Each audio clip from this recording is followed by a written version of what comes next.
Hi friends, Susie Miller here, and I want to talk today about you. But before I start, I want to ask you, it's only Tuesday morning. It has been the craziest morning here. We're on Pacific time. So for those of you on the East Coast, that means we're only at 9 a.m. And since I got up at 7, I've had more tech issues than I can shake a stick at with my website. I've had a couple clients text me with some crisis. I have been running at breakneck speed, so I apologize for being just a few minutes late today. But today, let's talk about you.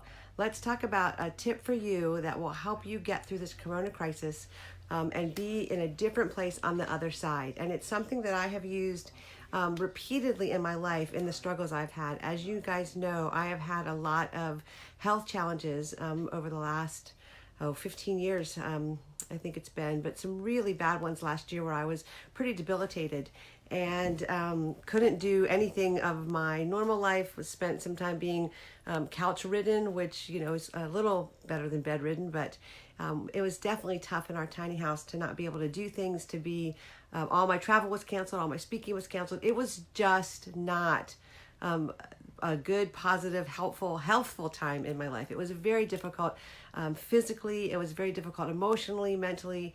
I battled a lot spiritually with the Lord and what He was allowing in my life. So this corona crisis is bringing back a lot of those thoughts and feelings in that I was pretty isolated. I was in my own home. I couldn't work, so that was a difficult thing, or worked very, very little, but there was a season where I literally shut down because my breathing was so bad, my coughing was so bad, I couldn't even talk. So I share all that to say I get it.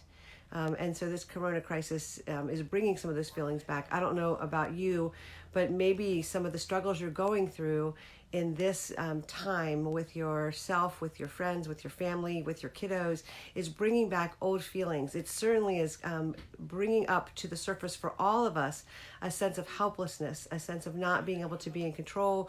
And the reality is we just got to name that. It's true. We're not in control. We are struggling with helplessness. We are struggling with things being tough and difficult and frustrating. And so this is the thing that I learned last year that I want to pass on to you that I hope will help you. And I don't mean this in a Pollyanna way at all, but what if we ask the question, what does this make possible?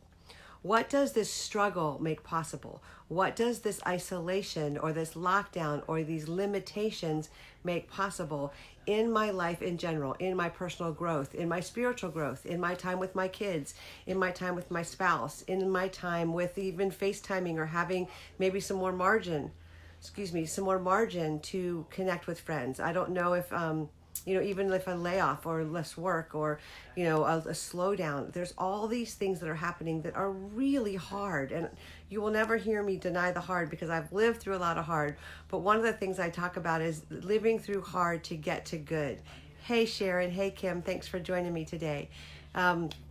Living through hard to get to good. And so when we're living through hard, it's very easy to kind of get sunk down in all the junk and all the this discouragement and all the what I can't do, what's the limitations, what's not going well. And it's really important that we pause and not just be positive, like, okay, I'm going to be, try to have a positive mental attitude. I'm going to, have that attitude of gratitude. That always helps me when I wake up and realize that, gosh, it feels a bit like Groundhog Day around here. I'm sure it does for you. But I wake up in the morning and one of my first thoughts is, thank you, Jesus. Thank you for this day. Thank you for my family. Thank you for, my spouse. Thank you for the sunshine. Thank you for whatever I can find to be thankful for. And sometimes it's really small things. Thank you for, actually, this isn't so small. I had a great conversation with my mom, and I was going to say that's a small thing, but it's really not, because another one of my friends lost her mom recently. And so all the little things we might take for granted, maybe we can be thankful for those. But as we're doing that, the question I want to ask or encourage you to ask yourself, sorry, I have a hair in my face here. There we go. The question I want to encourage you to ask yourself is, what does this make possible?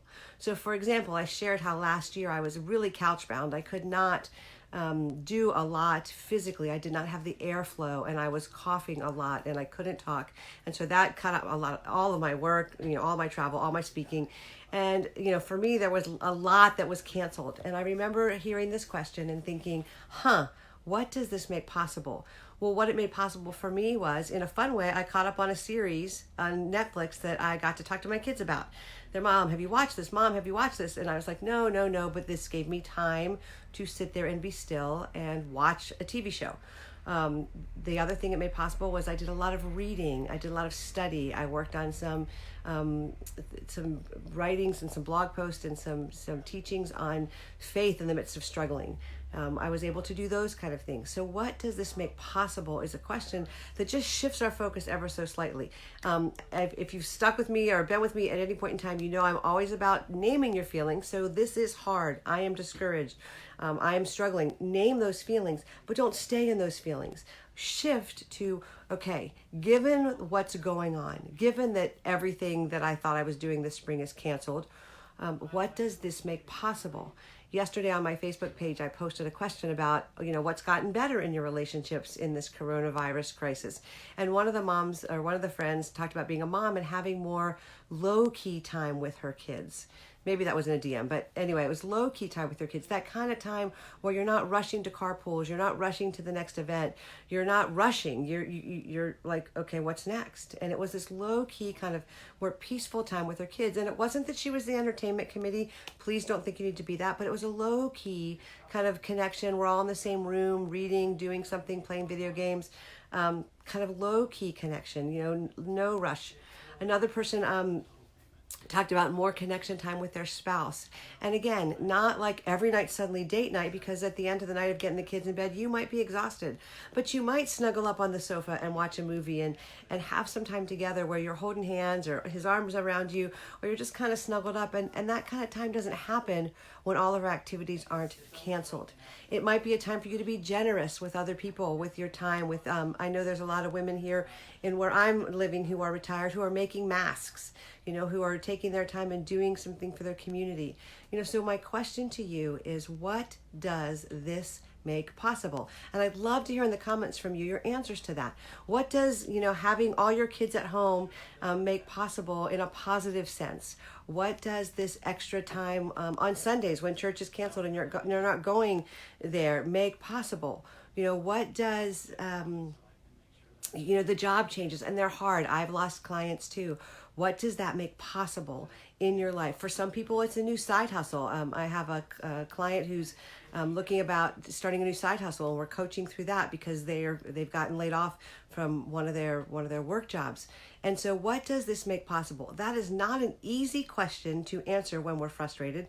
That is not a enjoyable question sometimes, but I want to say to you, it is a positive, future-focused question, so that when we get through this, we might be in a better place. I just thought of this other story. So I'm in Arizona right now. It's beautiful and it's sunny, and the allergies are so bad. I don't know if you can hear it in my voice, but the doctor has asked me not to even go outside. So we're in our tiny house, which is 320-ish square feet. And when you live in a tiny house or an RV, the big bonus is you get to take your house places, and you get to be in the parks, and you get to go outside, and you get to enjoy these things. And so, I walk. For exercise, I walk for my lungs. And the doctor last week said to me, please don't even go outside. The allergies are so bad, and the risk of you getting a chest infection is so high, and that would put you even more at risk. God forbid you get the coronavirus. And so I have been cranky and mad and frustrated and discouraged and disappointed and all the feelings about not being able to go outside. But what I would say to myself as I thought about this question for you all is, what does that make possible? So the other day I was thinking, what does this make possible? What does this make possible? And I was joking with a friend of mine. I used to be a runner, and I never thought I would say, oh, I just wish I could go for a walk. I remember when I had to start walking instead of running. I had some knee issues, and then even with breathing, and I was mad and again just disappointed. And now I'm, oh my gosh, I would love to be able to go for a walk. But what does this make possible occurred to me, and I thought, oh, I could get out my yoga mat. I've been talking about getting better at yoga. I have a yoga tape. I'm stuck in my house. My mat will fit here in this little space. This limitation on my life, this cancellation of my walks or my being outside, the limitations that this particular season has for me, because in the past, if I was allergic, I would just deal with it. But the extra risk right now is too high for me to deal with just being allergic and being outside. So I'm stuck inside. what this makes possible for me is a new way of exercising. Maybe yoga will help me stop wearing my shoulders as earrings. Maybe it will help me have better posture. But that whole idea of what does this make possible? I would love for you to add that question to your daily thoughts, and I would love to know what you think and figure out. And so in the comments below, put here's my limitation, or here's what's been canceled, or here's what I'm dealing with, and Susie, this is what it makes possible. Here's what I've come up with, and I will be cheering you on. One of the things that we always talk about is that better relationships with others start with better relationships with ourselves. Better relationships with ourselves are always linked to our mindset, what we're saying to ourselves, what we're doing with our feelings. And so I hope this little tip helps you today. Thanks for joining me. I look forward to hearing your comments, and I will see you tomorrow.